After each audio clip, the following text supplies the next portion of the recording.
You should allow a community to be able to be fully represented.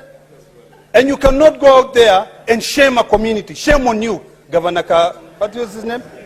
Anaitwa nani? Kahiga. Governor Kahiga. I mean, seriously.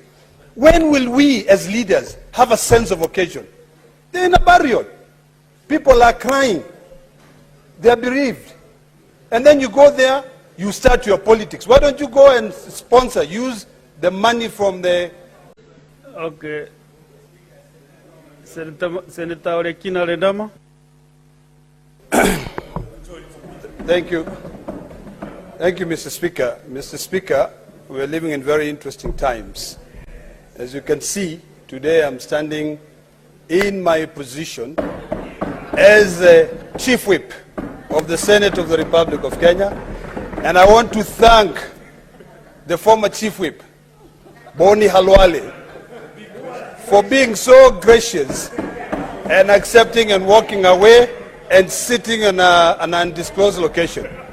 Mr. Speaker, as I support this motion, allow me to begin by condemning the utterances by one governor of Nyeri, Mutahi Kahiga, when he insulted my community, when he called my community people who walk without underwears.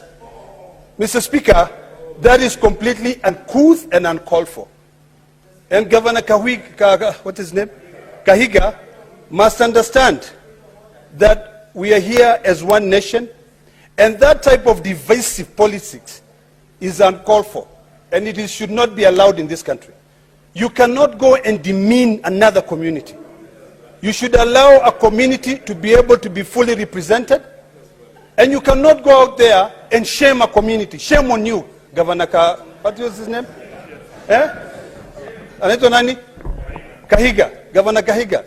I mean, seriously. When will we as leaders have a sense of occasion? They're in a burial. People are crying. They are bereaved.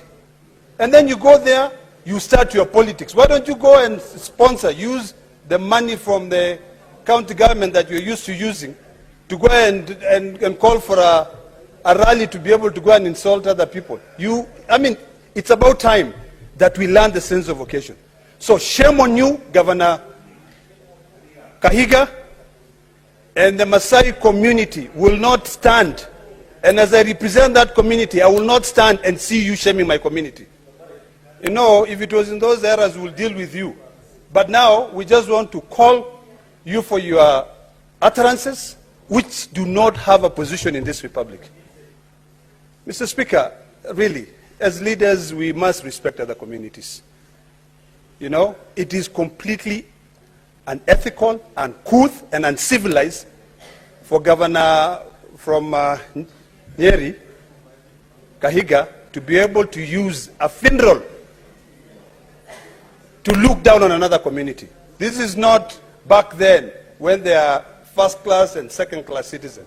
This is when all of us are equal, and we'll point out that we are really equal. Finally, Mr. Speaker, I support the distinguished members of this Senate who have been proposed to serve in the House Business Committee. I serve in that committee, and I know the amount of work that that committee have to deal with. That is a committee that decides really the kind of business that we deal with. And I want to just to correct the view that the previous committee did not do its work. The previous committee really worked well, worked very hard. And in fact, the Secretariat did a fantastic job during our retreat to be able to put facts on the table, to say these are the businesses that were guided by the House business. This is what we concluded. I think what we need to now deliberate on is how do we ensure that any business that leaves the upper house of the Senate and goes down to the lower house in the National Assembly, that business is concluded. That is the task now. We believe that Senator Crystal Asige, Senator Faki, Senator